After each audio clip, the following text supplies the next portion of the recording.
Welcome. My name is Diana Loderhose. I'm the international editor here at Deadline.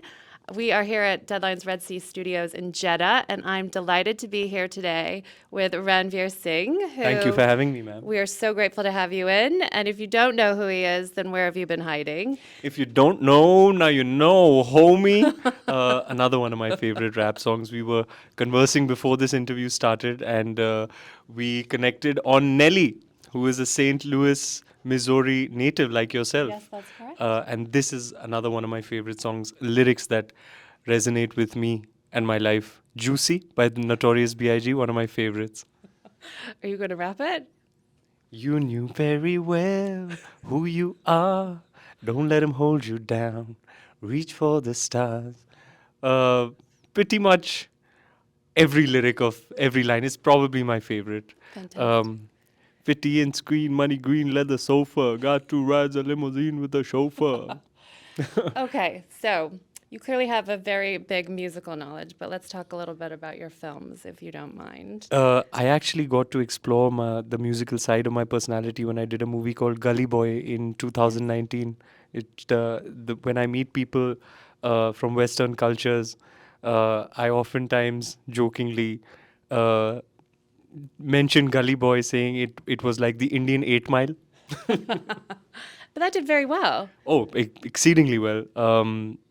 In fact, now and then there'll be an installment in one's filmography which g- aggregates love over a period of time. Mm. Those are the special ones, the ones that live forever, not the ones that necessarily the ones that came and made a big splash at the box office. It's the ones where people express what they felt when they saw it Mhm. 3 years later, 4 years later. Those are the ones really connected with the audience. It may not at the time in immediately reflect in box office numbers as such, but there are films that have a special connect with the audience, and they get love over time. I have a couple of those in my filmography. I'm very grateful for that.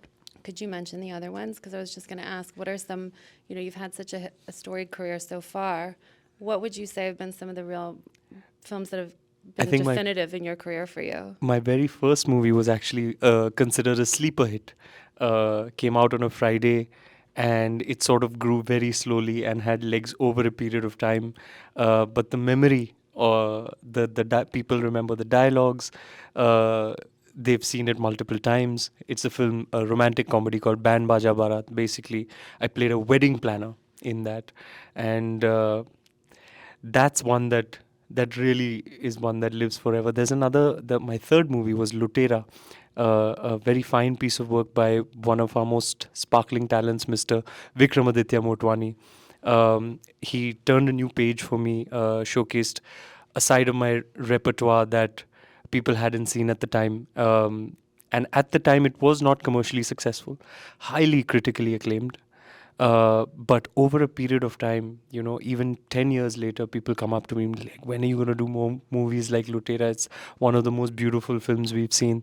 So that most certainly is one. It's this thing we are speaking of is very pronounced in the case of Lutera.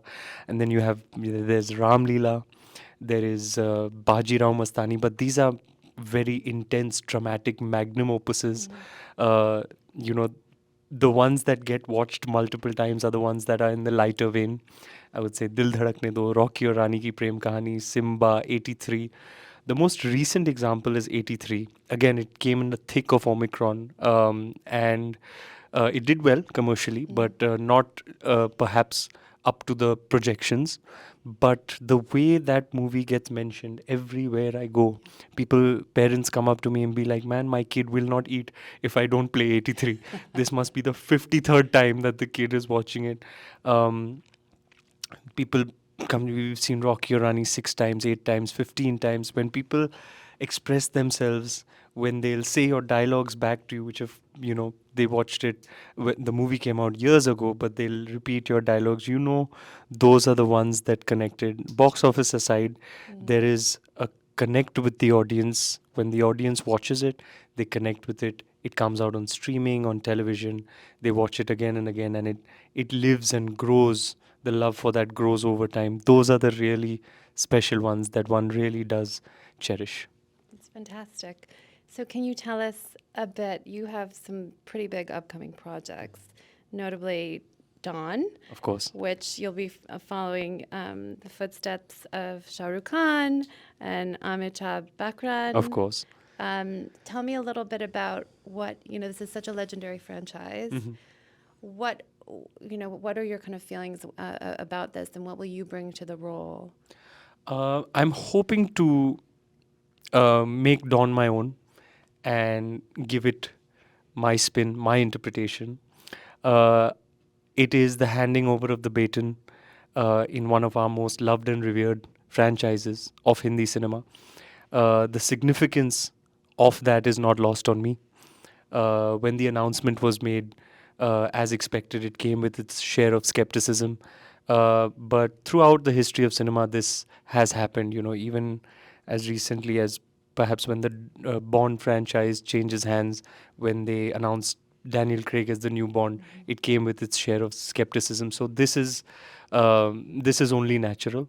But the significance of taking the baton forward in this franchise and continuing the legacy of two of our greatest superstars, the significance of that is not lost on me. So I will give it my best shot, and you will see the very best of me. I will put my best foot forward for Dawn, undoubtedly.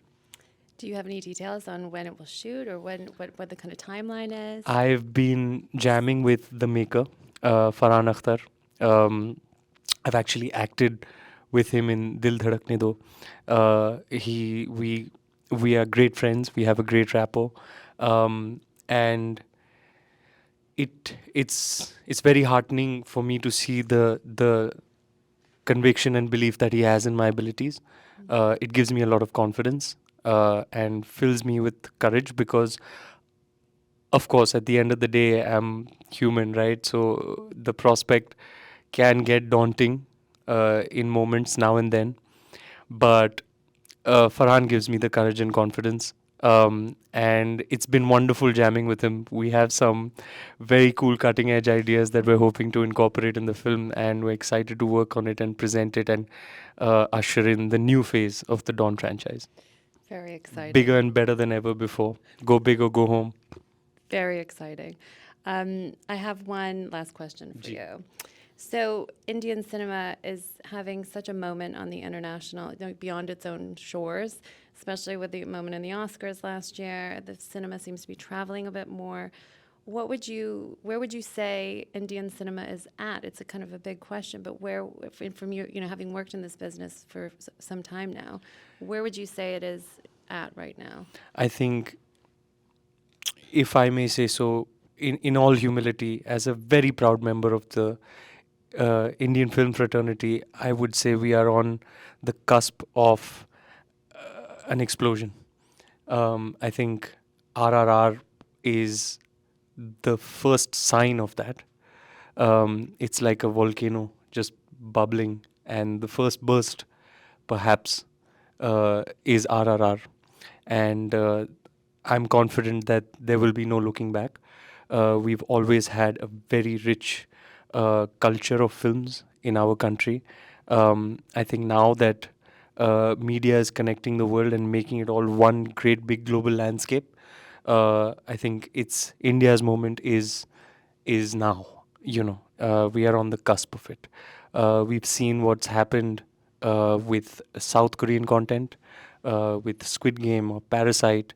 RRR is the first in what I genuinely believe is going to be a series of recognized pieces of work coming out of India and putting India on the world map in the realm of entertainment. Awesome. Well, it's so good to meet you. You have such an amazing energy. Thank you, So ma'am. thank you for being here. It's been a So, bright start to the day. I started my day with fan interactions, and that always infuses one with positive energy. you have a lot of fans here, right? I'm so thrilled to see fans from the diaspora come out in large numbers and express their love.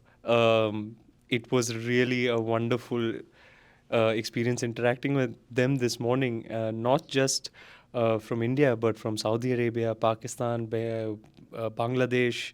The South Asian diaspora is very strong here in Jeddah, and it was really lovely meeting them all.